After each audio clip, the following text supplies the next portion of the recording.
Hello, dear student. Welcome again to Ramanujam School of Studies Zero to Infinity. इस lecture में हम लोग alkyl halide करने वाले हैं। अल्काइल हैलाइड क्या है? ऑर्गेनिक केमिस्ट्री का सबसे important, one of the most important group है, क्योंकि बहुत सारे कंपाउंड ऑर्गेनिक केमिस्ट्री में जैसे alkyne, aldehyde, ketone, alcohol, alkyl halide के द्वारा different different reaction and reaction mechanism के द्वारा बनाया जा सकता है। तो इसे हम हॉर्स पावर भी कह सकते हैं ऑर्गेनिक केमिस्ट्री का। ये इतना इंपॉर्टेंट ग्रुप है। तो न्यूक्लियोफिलिक एडिशन एलिफेटिक सब्स्टिट्यूशन होता है अल्काइल हैलाइड में। इस चीज को हम लोग देखेंगे किस तरह से होता है, और साथ में जो बेसिक कॉन्सेप्ट है ऑर्गेनिक केमिस्ट्री के लिए, ऐसा नहीं है कि किसी स्पेसिफिक सब्जेक्ट के लिए, स्पेसिफिक क्लास के लिए ये है, ये ऑर्गेनिक केमिस्ट्री, और बेसिकली ये आपको हेल्प करेगा जेई के प्रिपरेशन में। बहुत ही शानदार तरीके से हम लोग इसके क्वेश्चंस भी करेंगे, जो कि बहुत ही स्टैंडर्ड क्वेश्चन आपको देखने को मिलेगा। और लेक्चर जो है 5 से 10 मिनट छोटा छोटा लेक्चर बनाएंगे, टॉपिक वाइज लेक्चर बनाएंगे, जिससे कि आपको वीडियो देखने में आपको ज़्यादा परेशानी ना हो। चलिए आगे चलते हैं। केमिस्ट्री, थोड़ा सा इंट्रोडक्शन कर लेते हैं। केमिस्ट्री की अगर बात करें, सो केमिस्ट्री किसका पार्ट है? साइंस का एक पार्ट है, ठीक है। Chemistry on its existence as a science, पहली बात तो ये। और केमिस्ट्री का मतलब होता है अ केमिकल चेंज, मतलब एक chemical change. Chemical change chemistry में क्या होगा कि केमिकल चेंज होगा। इसके बारे में हम लोग पढ़ते हैं क्लास 9 और क्लास 10 में भी, हम लोगों ने देखा था बेसिक में। ओके, नाउ केमिकल चेंज का मतलब क्या होता है? केमिकल चेंज का मतलब होता है पुराना कंपाउंड से नया कंपाउंड बनना। ओल्ड कंपाउंड से क्या बनेगा? न्यू कंपाउंड बनेगा, ठीक है, न्यू कंपाउंड। और जिसका प्रॉपर्टीज जो है, ओल्ड कंपाउंड का जो प्रॉपर्टीज होगा और न्यू कंपाउंड का जो प्रॉपर्टीज होगा, वो इंटायरली डिफरेंट होगा। और ओल्ड कंपाउंड से न्यू कंपाउंड बनने की प्रक्रिया में ओल्ड बॉन्ड क्या करेगा? ब्रेक करेगा, ठीक है। ब्रेकिंग ऑफ ओल्ड बॉन्ड होगा और फॉर्मेशन ऑफ न्यू बॉन्ड होगा। ये चीज समझ में आया? न्यू बॉन्ड होगा। तो केमिस्ट्री में जब भी चेंज होगा तो प्रोडक्ट का प्रॉपर्टीज रिएक्टेंट के प्रॉपर्टीज से अलग होगा। और ये किस बेस पे होगा कि रिएक्टेंट का जो बॉन्ड होगा वो टूटेगा, और प्रोडक्ट में जो बॉन्ड, नया बॉन्ड होगा, वो नया बॉन्ड बनेगा। जब भी बॉन्ड टूटेगा या बॉन्ड बनेगा तो there is release in energy. क्या होता है? रिलीज इन एनर्जी, ठीक है। During bond formation and bond making process में एनर्जी रिलीज होगा। जब भी केमिकल चेंज होगा तो वो एक स्टेबिलिटी के लिए केमिकल चेंज होता है, स्टेबिलिटी के लिए केमिकल चेंज होगा। ओके, अगर प्रोडक्ट स्टेबल नहीं होगा तो ये केमिकल चेंज पॉसिबल नहीं होगा, मतलब केमिकल चेंज नहीं होगा। ये चीज समझिए। सो बेसिकली यहाँ पे breaking of bond and formation of bond हो रहा है। तो ब्रेकिंग ऑफ बॉन्ड, बॉन्ड जो टूटेगा वो कैसे टूटेगा, और बॉन्ड जो बनेगा वो कैसे बनेगा, इस चीज को यहाँ पे हम लोग डिस्कस करेंगे in the topic of homolytic lysis, homolysis and heterolysis के टर्म में, हेटेरोलाइसिस। तो आज का जो टॉपिक है इसमें हम समझेंगे होमोलाइसिस क्या होता है और हेटेरोलाइसिस क्या होता है। होमोलाइसिस और हेटेरोलाइसिस के लिए के बारे में आपको ऑलरेडी थोड़ा बहुत पता होगा कि होमोलाइसिस में जो इलेक्ट्रॉन बॉन्ड पेयर है वो अलग अलग जो है कंपाउंड, जैसे यहाँ पे समझिए कि मान लेते हैं कि कोवैलेंट बॉन्ड फॉर्मेशन है। कोवैलेंट बॉन्ड फॉर्मेशन किसके बीच में? हाइड्रोजन के बीच में। सो ये हाइड्रोजन का न्यूक्लियस है, ये एक हाइड्रोजन का एटम है, ठीक है, पहला हाइड्रोजन। ये दूसरा हाइड्रोजन का न्यूक्लियस है, और ये दूसरा हाइड्रोजन का इलेक्ट्रॉन है। इसमें इलेक्ट्रॉन मूव कर रहा है, सपोज मूव करते करते ये एक दूसरे के नजदीक आता है, ठीक है, एक दूसरे के इस तरह से नजदीक आता है कि अब यहाँ पे जो इलेक्ट्रॉन है, ये वाला जो पार्ट है, जब अगर ये बीच में आ गया, यहाँ पे ध्यान से देखें, यहाँ पे अगर इलेक्ट्रॉन आ जाता है तो ये इस न्यूक्लियस के भी प्रभाव में आ जाएगा और इस न्यूक्लियस के भी प्रभाव में आ जाएगा। तो इसका मतलब ये है कि ये जो इलेक्ट्रॉन है इस ऑर्बिट में भी जा सकता है या इस ऑर्बिट में भी जा सकता है। कहने का मतलब है कि ये जो इलेक्ट्रॉन है, दोनों इलेक्ट्रॉन जो घूम रहा था दोनों एटम का, दोनों न्यूक्लियस के इम्पैक्ट में आ जाएगा, दोनों न्यूक्लियस के इलेक्ट्रिक फील्ड में आ जाएगा। तो इस तरह से हम कहेंगे कि ये जो है दोनों से बंधा हुआ है, ऐसे बॉन्ड को हम कोवैलेंट बॉन्ड कहते हैं, जैसा कि हम लोगों ने बॉन्डिंग में देखा था। सो कोवैलेंट बॉन्ड में अगर ब्रेकिंग होता है तो वो दो तरीके से हो सकता है। एक तरीका होगा कि ये जो ब्रेकिंग है वो डिपेंड करेगा कि जो इलेक्ट्रॉन है वो कैसे कैसे दोनों न्यूक्लियस के बीच में डिवाइड हो रहा है। तो अगर हमारे पास जो शेयर्ड पेयर्ड का इलेक्ट्रॉन है ईच फ्रैगमेंट में चला जाए तो ऐसे बॉन्ड ब्रेकिंग को होमोलाइसिस कहते हैं। जैसे कि अगर हमने ए और बी, ये ए और बी है, ठीक है, और ए और बी का अगर ब्रेकिंग होता है होमोलाइसिस के दौरान तो ए भी एक ऑड पेयर ऑफ इलेक्ट्रॉन ले लेगा और बी भी एक ऑड पेयर इलेक्ट्रॉन ले लेगा, तो ये होमोलाइसिस हो गया। ओके, लेकिन हेटेरोलाइसिस के केस में अगर देखिए यहाँ पे ये ऑड पेयर ऑड इलेक्ट्रॉन है, ए के पास ऑड इलेक्ट्रॉन होगा ए के पास और बी के पास भी ऑड एक इलेक्ट्रॉन होगा, एक इलेक्ट्रॉन होगा। या इसको इस अच्छा इसमें साथ में हम लोग ये भी समझ लेते हैं कि अगर हेटेरोलाइटिक होगा तो एक फ्रैगमेंट दोनों बॉन्ड पेयर के इलेक्ट्रॉन को ले लेगा। सपोज ए और बी हमारा है और हेटेरोलाइटिक हो रहा है, यहाँ पे हेटेरोलाइटिक हो रहा है, तो एक बॉन्ड के पास कोई इलेक्ट्रॉन नहीं, एक एटम के पास कोई इलेक्ट्रॉन नहीं होगा और दूसरा एटम, ये डिपेंड करेगा प्रॉपर्टीज पे कि कौन सा एटम बॉन्ड पेयर को ले लेगा, ठीक है सारा। तो एक के पास इलेक्ट्रॉन की कमी हो जाएगी और एक के पास इलेक्ट्रॉन की अधिकता हो जाएगी। ऐसे बॉन्ड फॉर्मेशन में, ऐसे बॉन्ड ब्रेकिंग को हम लोग हेटेरोलिसिस कहते हैं, ठीक है। हेटेरोलिसिस ऐसे बॉन्ड को हम लोग, तो देखिए बॉन्ड ब्रेकिंग हुआ तो बॉन्ड फॉर्मेशन भी होगा। तो बेसिकली बॉन्ड ब्रेकिंग को थोड़ा सा ब्रेकिंग मतलब एक नेगेटिव वर्ड सेंस में आ जाता है। तो अगर हम लोग रिएक्शन में, केमिस्ट्री के रिएक्शन में होमोलाइटिक रिएक्शन को डिफाइन करें, देखिए ध्यान से, होमोलाइटिक रिएक्शन, होमोलाइटिक रिएक्शन को अगर हम लोग डिफाइन करना चाहें तो होमोलाइटिक रिएक्शन क्या होगा कि those reaction in which electron of bonding pair, लिख लेता हूं मैं, those reaction in which electron of bonding pair, electron of bonding pair, ऐसा रिएक्शन जिसमें बॉन्ड पेयर का electron, this is pair, bond pair का जो इलेक्ट्रॉन है are, bond pair of electron are, वो इलेक्ट्रॉन अलग अलग चला जाएगा, are taken away singly, taken away, अलग अलग फ्रैगमेंट में चला गया, जैसे कि हमने यहाँ पे देखा, और प्रोवाइडेड, और प्रोवाइडेड या बनेगा भी प्रोवाइडेड, अभी इसको समझ में आ जाएगा, provided singly, single single electron की बात करेंगे, या तो whether whether bonds are breaking, bonds are breaking, या तो बॉन्ड क्या होगा, ब्रेक होगा, जैसा कि अभी हम लोगों ने देखा था, थोड़ा सा फिगर ले लेते हैं अलग कलर। सो ए बी अगर होमोलाइसिस होता है तो सिंगल सिंगल इलेक्ट्रॉन इसने ले लिया, या तो बॉन्ड ब्रेकिंग होगा या और फॉर्म भी कर सकते हैं, और फॉर्म्ड बॉन्ड फॉर्म भी हो सकता है। सपोज ए से ए सिंगल पेयर का इलेक्ट्रॉन है, एटम है, बी भी सिंगल पेयर का एटम है, ये दोनों बॉन्ड फॉर्मेशन किया, ठीक है। ये होमोलाइटिक रिएक्शन की बात करें, पहले हम लोगों ने क्या किया था, होमोलाइसिस की बात किया था, टूटना का बात किया था, जो कि फर्स्ट वाला था। तो इसको हम लोग होमोलाइटिक रिएक्शन में, मतलब सिंगल पेयर ऑफ इलेक्ट्रॉन की, सिंगल इलेक्ट्रॉन और इलेक्ट्रॉन की बात कर रहे हैं, उसमें कौन कौन सा रिएक्शन हो सकता है, या तो फॉर्म हो सकता है या फिर साइमल्टेनियसली एक साथ बॉन्ड फॉर्म हो सकता है, and bond breaking, bond formation formation and bond breaking,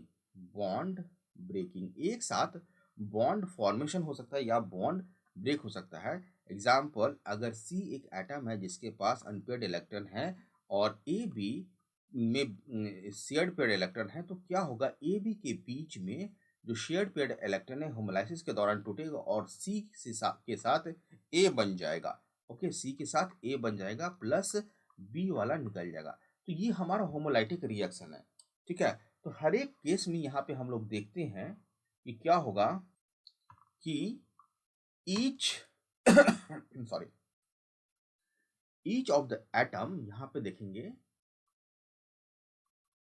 each of the atom, अगर हम एटम की बात करें ए की या बी की, each of the atom being separated,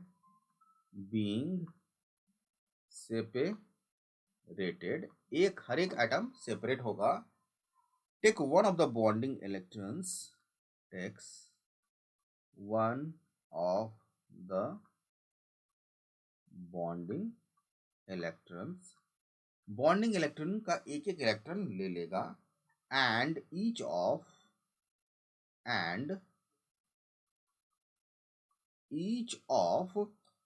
of the atom being joined together, each of the atom being joined together, इसी चीज को लिख रहा हूं, joined together, provided one of the bonding electron, provided one of the bonding electron। तो ये है हमारा homolytic reaction. I hope homolysis के बारे में समझ में आ गया होगा। अब होमोलाइसिस कब होता है, कहाँ होता है, इस चीज को डिस्कस करेंगे। उससे पहले हम लोग बात करते हैं हेट्रोलाइसिस रिएक्शन के बारे में। ये बहुत इंपॉर्टेंट, जो कि हेट्रोलाइसिस किया है, होमोलाइसिस किया तो हेट्रोलाइसिस भी करेंगे। Heterolytic reaction, heterolytic TIC reaction. Heterolytic reaction जैसा कि अभी हम लोगों ने देखा कि एक ऐसा रिएक्शन जिसमें बॉन्ड पेयर जो है किसी एक के पास चला जाए, ऐसा नहीं है कि इक्वली डिस्ट्रीब्यूट हो जाए, बॉन्ड पेयर किसी एक एटम के पास चला जाए, और ये डिपेंड करेगा नेचर ऑफ एटम पे, कौन कितना ज्यादा इलेक्ट्रोनेगेटिव है। क्लियर? इस चीज को देख, जैसा कि हम लोगों ने देखा था कि heterolytic reaction are those reaction ऐसा रिएक्शन होता है इन विच, एक ऐसा रिएक्शन होगा हेट्रोलाइटिक जिसमें are those reaction in which the bonding electron जो बॉन्डिंग इलेक्ट्रॉन है किस में जाएगा, वो होमोलाइटिक में क्या किस में था, सिंगली जा रहा था। Bonding electron are taken away या ले लिया जाएगा, और प्रोवाइडेड इन पेयर में लिया जाएगा या पेयर में दिया जाएगा। या तो हो सकता है बॉन्ड ब्रेकिंग हो सकता है, whether the bond being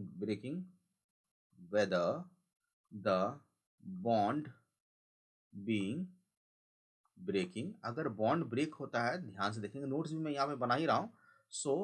a और बी के बीच में जो ये डॉट इलेक्ट्रॉन पेयर है दो, ये क्या होगा कि सिंगली कोई एक एटम ले लेगा और दूसरे के पास जो है एटम दूसरे से वो छीन लेगा। या तो बॉन्ड ब्रेकिंग होगा या फिर फॉर्म्ड होगा, और फॉर्म्ड इस चीज को भी देखेंगे। देखो ये होमोलाइटिक रिएक्शन है, ऐसा नहीं, होमोलाइटिक रिएक्शन हेट्रोलाइटिक रिएक्शन है, ऐसा नहीं कि हम लोग यहाँ पे हेट्रोलाइटिक लाइसिस कर रहे हैं। तो ये रिएक्शन बार बार आपके केमिस्ट्री में मैकेनिज्म में आएगा, इसलिए बहुत इंपॉर्टेंट है। ए प्लस अगर ये बॉन्ड ब्रेक करेगा, फॉर्म करेगा तो पेयर में आएगा, ठीक है, ये पेयर में आ गया। या फिर और साइमल्टेनियसली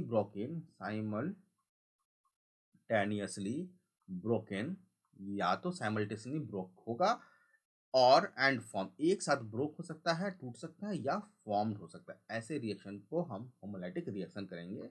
सी जिसके पास हमारे कोई इलेक्ट्रॉन मतलब बॉन्डिंग के लिए नहीं है, ए बी होमोलाइटिक में जाएगा, हेट्रोलाइटिक में जाएगा, और सी से ए बनाएगा, और फिर बी के पास हमारे पास क्या होगा, सी और ए बनाएगा, और बी के पास हमारा ये आ जाएगा, ठीक है। तो इस तरह से बी ले लेगा और ए के साथ मतलब सी के साथ ये कोऑर्डिनेट, मतलब टोटल बॉन्ड पेयर जो है पेयर में जाके सी के साथ ऐड होगा।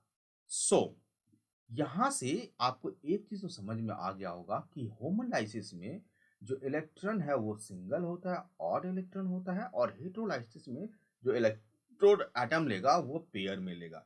सो हम लोग कह सकते हैं कि हेटेरोलाइटिक में एटम जो है सेपरेट होगा, जिसमें बॉन्डिंग इलेक्ट्रॉन एक एटम के पास चला जाएगा। ओके, और इसी तरह अगर होमोलाइसिस की बात करें तो बॉन्डिंग इलेक्ट्रॉन जो है इक्वल वे में दोनों एटम के पास चला जाएगा।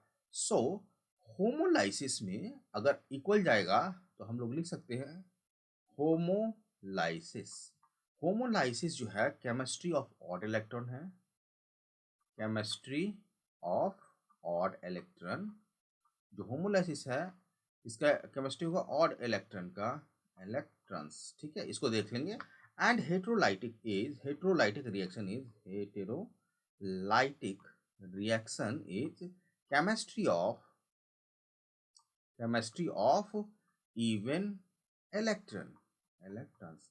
अब यहाँ पे ये समझिए कि होमोलाइसिस कब होगा और हेटेरोलाइसिस कब होगा। तो जनरली हम लोगों ने फ्री रेडिकल मैकेनिज्म देखा, तो फ्री रेडिकल मैकेनिज्म में जो हेलोजनेशन होता है वहाँ पे होमोलाइसिस होता है, फ्री रेडिकल बनता है।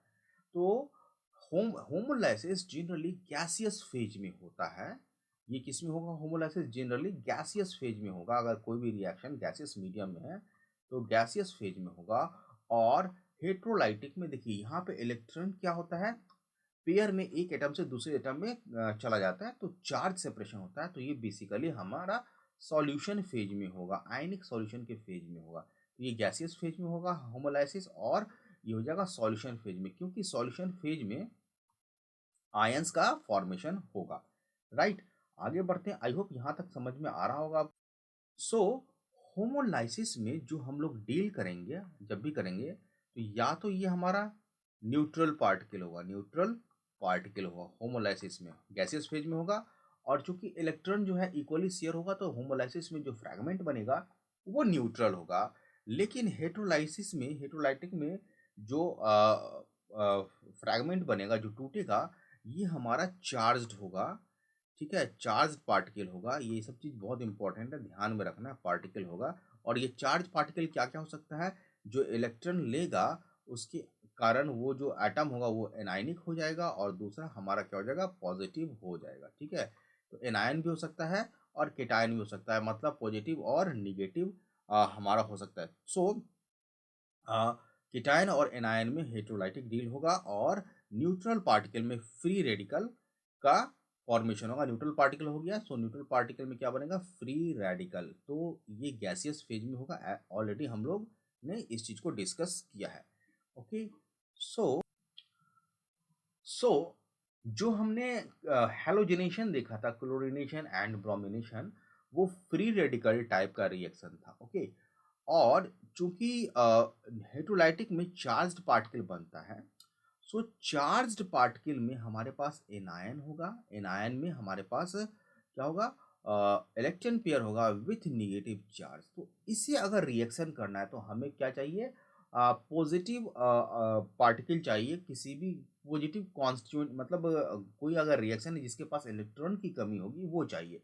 तो बेसिकली जो एनायन है वो सीक करेगा, देखेगा कहाँ पे रिएक्टिव साइड, जहाँ पे चार्ज की कमी हो, जहाँ पे ये अपने चार्ज को दे सके। तो मतलब ये जो पार्ट है ये न्यूक्लियोफाइल है, मतलब जिसके पास चार्ज की कमी है उसको हम न्यूक्लियस के हिसाब से देखते हैं। जिसके पास चार्ज की अधिकता है उसको हम इलेक्ट्रॉन क्लाउड, मतलब इलेक्ट्रॉन डेंसिटी जिसके पास अधिक होगा तो वहाँ पे सोर्स ऑफ इलेक्ट्रॉन होगा। तो ये जो सोर्स ऑफ इलेक्ट्रॉन है ये किसको जाएगा, किसको ट्रांसफर करेगा ये इलेक्ट्रॉन, या फिर कोई ऐसा पार्टिकल जो इस सोर्स ऑफ इलेक्ट्रॉन की तरफ अट्रैक्ट होगा, वो न्यूक्लियोफाइल कहलाएगा। इसलिए इसमें हम लोगों ने देखा था इस चैप्टर को बिगिन करने से पहले कि यहाँ पे देखिए हम लोगों ने लिखा था न्यूक्लियोफिलिक एलिफैटिक सब्स्टिट्यूशन। तो जो हेटेरोलाइसिस के दौरान जो हमारा एनाइन बना वो न्यूक्लियोफाइल के जैसा काम करेगा, और ये सब्स्टिट्यूशन होगा। इसलिए हम लोग यहाँ पे डील करेंगे न्यूक्लियोफिलिक एलिफैटिक सब्स्टिट्यूशन। तो आई होप आपको समझ में आ गया होगा कि अल्काइल हैलाइड का रिएक्शन, अच्छा ये अल्काइल हैलाइड का रिएक्शन किस में होगा, बेसिकली ये चूंकि न्यूक्लियोफाइल है तो ये सॉल्यूशन फेज में होगा।